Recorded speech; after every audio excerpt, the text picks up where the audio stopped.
siasa kendo janon siasa pacho kae. Okange no chwakore yo mane to anta nge ni siasa dhia maber because siasa en gima pile to luore gi samigoe gimomiyo otimore kamano. So siasa ma wan go sani maduong' en siasa mar joma nyocha ni e sirkal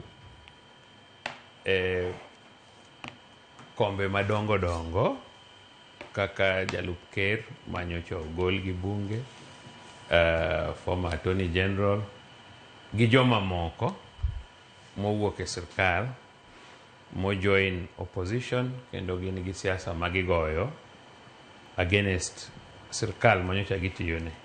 Then bende wan gi siasa mar jok mane ni opposition ahinya jo ODM masani tiyo gi piny owacho kendo gi support piny owacho e yore mopogore kendo gisenwang'o kombe mopogore e sirkal.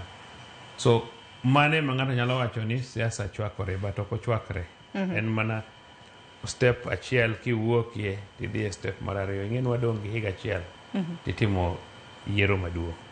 So jibro chako goyo siasa mopogore and wabe wabro ng'iyo, wabro nono kaka piny dhi.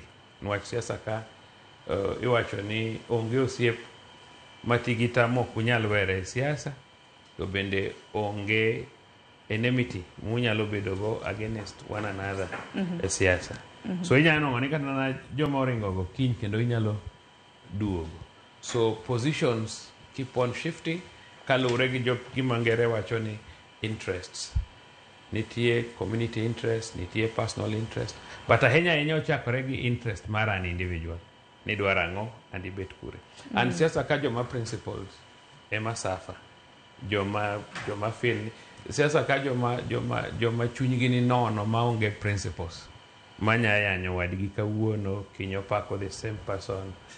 Onyalo wacho no kanya chiemo kod. Mage joma successful in our local politics. To kin principled ni kao a particular line to okinyal bedo what people call success in siasa en yudo kom mar siasa. But gimodwa mondo ji mang'eny ong'e ni yudo kom mar siasa kende is not enough. Gima ji ng'iyo en ni nyuolo ng'a. To pok inyuolo ng'ato to i bring up ng'a. Wacho kochuno nyaka inyuol ng'ato. Kodi nyalo bring up ji. Magi bed joma important. Kaka luoro wuon nyako ni wacho nyuolo ji mang'eyo nyakwano ng'ane gi ng'ane to ok nobedo mjumbe to ok nobedo governor. To nitie jomoko mobedi those positions to ng'amo nyuolo onge, ng'amo upbring bende onge. Omiyo we need to look at things differently. But siasa masani awacho ni ena chakruok mar siasa. But kochopo 2027 dwe mar ang'wen then wabro ng'eyo ni siasa okawo direction man.